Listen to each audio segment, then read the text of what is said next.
How's it going, world? Welcome to my channel. It's May! And of course, as everyone knows, May is the month of... Not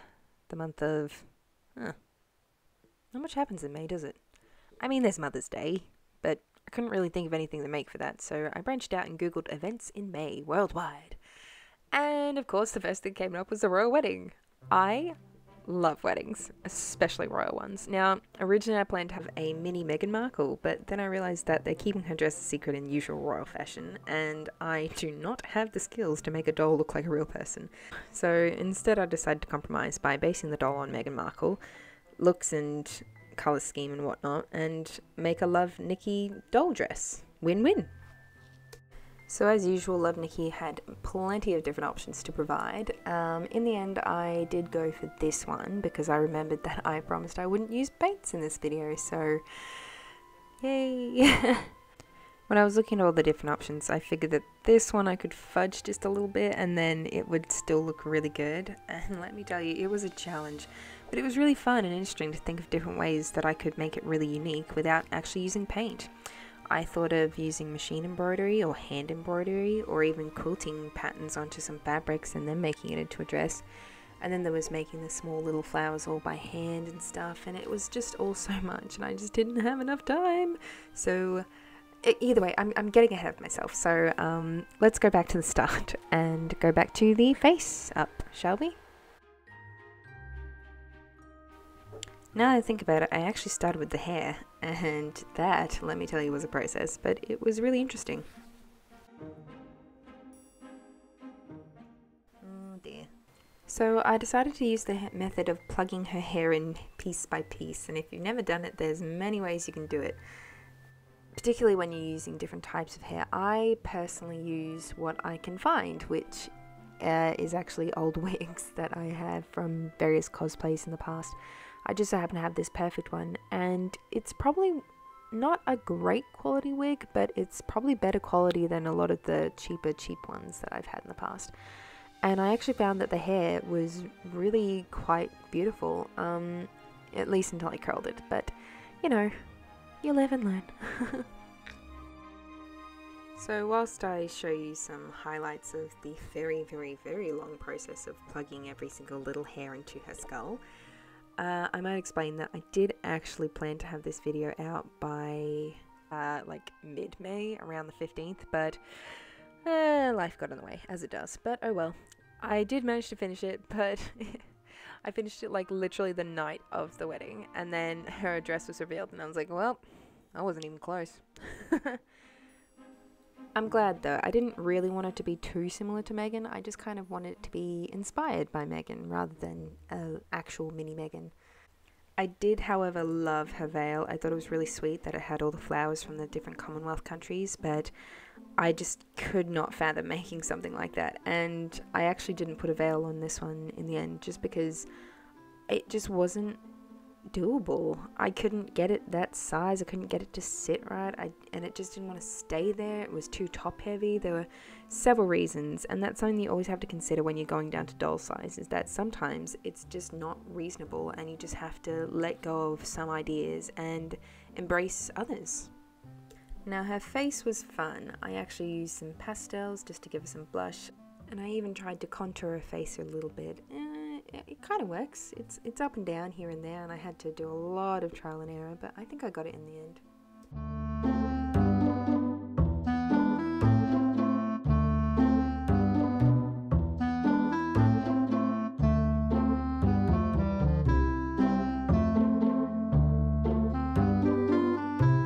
And I was considering breaking my rule on paint.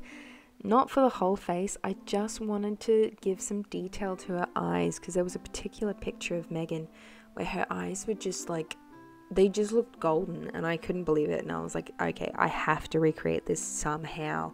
So I decided to break that particular rule and use paint, but I felt like I wasn't really breaking any rules because I mostly was referring to customizing the dress. I never mentioned anything about the face. Okay, I'm a cheater, but whatever. And here's where I kind of had to move locations because my camera ran out of battery, and I was like, I can't skip this whole face up again, so I just kind of came back and forth with updates of how I was going and what I was doing. So, oh, and the camera's got battery again. Yay! Just in time for the highlights.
This time I was determined to show how I did the eyelashes. There's not much to it, honestly. I just used some cheap ones that I get from Daiso.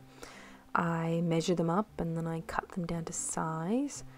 If anything, I wish I'd gotten a thicker pair. These ones are just a little too invisible once I was done, but you know, I'd already attached them. I use Mod Podge usually just because it's a flexible glue that is also pretty permanent. And of course it dries clear, so I often always paint over the top of the eyelashes anyway, because the glue, even though it's clear, you can still kind of... Damn it, camera, every time. What is with this battery? Well, it looks like we're jumping onto the dress. So I had a lot of fabric options that I could have used. I had some stretchy ones, I had some nice satin, I had some ivory, I had some plain white. And I decided that I was going to overlap a plain white fabric with a floral pattern that was somewhat see-through. And the reason I chose to do this was because it meant that I didn't have to paint anything. It meant that I could have the details that I wanted without actually having to use paint. It just seemed like the best idea at the time, and I found some really pretty ones, so the hardest part was choosing which one to use. Now, I'm a little frustrated because, like I said, my camera just kept losing battery at very, very important times. And I didn't have a rig set up yet where I could just bring the charger over to where I was working. So I just kind of had to deal and do this bit off camera. But I basically made a basic mini dress. And here's what it was. But there was so much trial and error, and unfortunately I can't fit all of it into this video. I really can't, because quite frankly, I actually took a look at all the hours that it took me to make this on camera, and there was 7 hours and 8 minutes and 7 seconds exactly of footage, and that wasn't including the footage that I didn't manage to capture because, like I said, I had to wait 2 hours for my battery to recharge, or the time where I just kind of chose not to film because it was a very boring part and I knew I'd probably end up skipping it anyway. There's a lot of times where I was just like, okay, I'm just basically redoing this step, so I'll just not film this part. I'll just film the first bit and then just bring it back in. The hair was a good example of that one, so I can't even imagine just how many hours it actually took me to make this thing, but it was well over 10, I reckon. I actually made the decision to sew her into her dress. I was like trying really hard to make it so that it was detachable, but in the end I just realized that it just wasn't working. I wasn't able to get it fitted the way that I wanted it to be, and I just decided that she'd be a display doll where she just never ever got changed. So I began sewing her into the dress, and there was a certain point that I reached where I realized it just still wasn't looking right. So I actually had to cut open all the sewing I had done, and then I cut away all the excess fabric, accidentally cut too much excess fabric, ended up having to put a piece of fabric on her back that I glued down, and then I finally went with what I ended up being really happy with actually, which was a corset style sewing together kind of type thing. I just grabbed a bit of thread, I knotted it at one end, and I actually had 2 needles on it, so I was just really careful, and essentially I just did up a shoelace slash corset kind of thing on her back, and it was really hard with some of the glue, but in the end I managed to use some pliers and get there, and I actually think it was really worth it. It looked really sweet in the end. During the time where her dress was off, I actually took the moment to curl her hair because I realized that I wanted it curly. So I just used the straws and bobby pins and heat method, and it actually worked really well in the end. And even though it wasn't perfect, I didn't actually have any metal chopsticks, so I couldn't just use that method. So I went with what I had, as usual.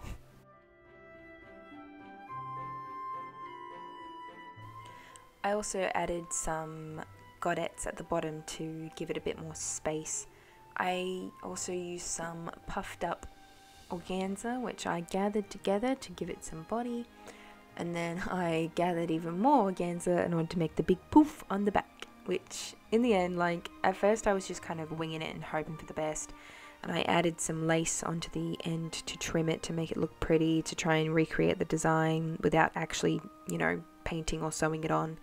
So I found this lace which was just perfect actually, and then after I'd gathered it and put it all together, I was actually really impressed, and I couldn't be more happy. I was chuffed to bits with how it turned out, and then I just did my best to attach it really.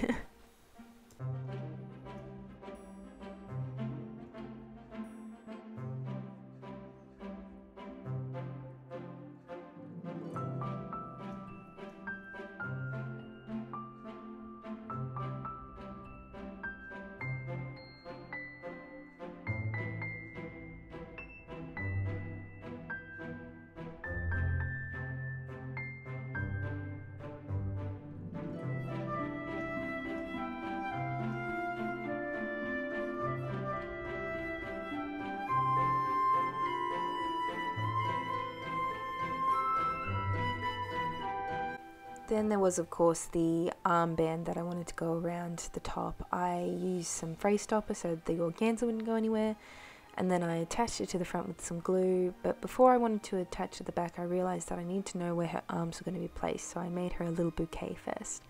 It was a bit of a trial and error, and I decided to go for just 2 of these adorable little pre-made bouquet kind of things. I don't think they're made for dolls, but whatever.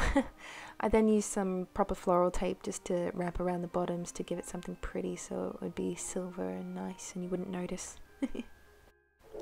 I must admit, I was just having so much fun with this particular project. Like I said, I love weddings, and I'm even studying to become a wedding and event planner, so I was just having a great time just making a little bouquet and getting her dressed up in a wedding, and it was just, oh, I just loved it. And I even had all these little flowers and I put them on the back. Like I said, it's one of those things that I really enjoyed this process, but unfortunately I was stressing because of a deadline. But that's what I get for procrastinating and not having very good time management, I suppose. Something I'm going to have to work on, but I'm sure I will get better, and I can't wait for the next one that I do.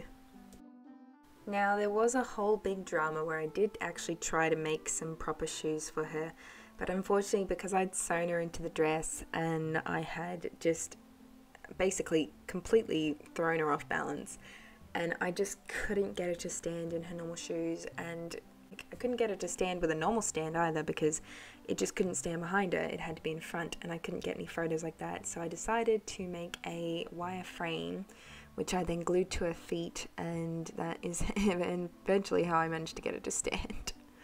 It looks awful, but I'm really glad I did it, because now she stands on her own lovely and I don't have to worry about her falling over at all.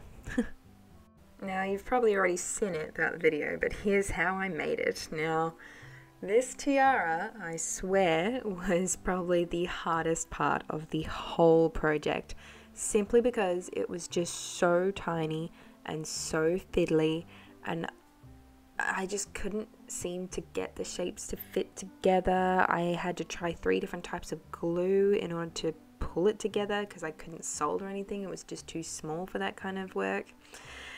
And it was just so many loops and holes and twisting and wrapping and trying and trying and trying and trying and trying, and it was just really zen. I need to zen. I nearly lost it a couple of times, but thankfully it worked out fine. I just had to have a couple of moments every now and again. I also actually look back and wonder if I should have left it without the little beads, because they were meant to look like pearls, and they kind of do, but I also re-look at when it was just wire, and I think it did look really pretty just like that. But I don't know, I like both, so I'd like to know what you think. Should I have kept it just the wire, or was it worth putting the beads on? What do you reckon? Leave a comment down below if you'd like to let me know. And last but not least, because I decided to make her a necklace as well. It didn't take too long in the end, actually, but it was worth it. I actually think it's really sweet.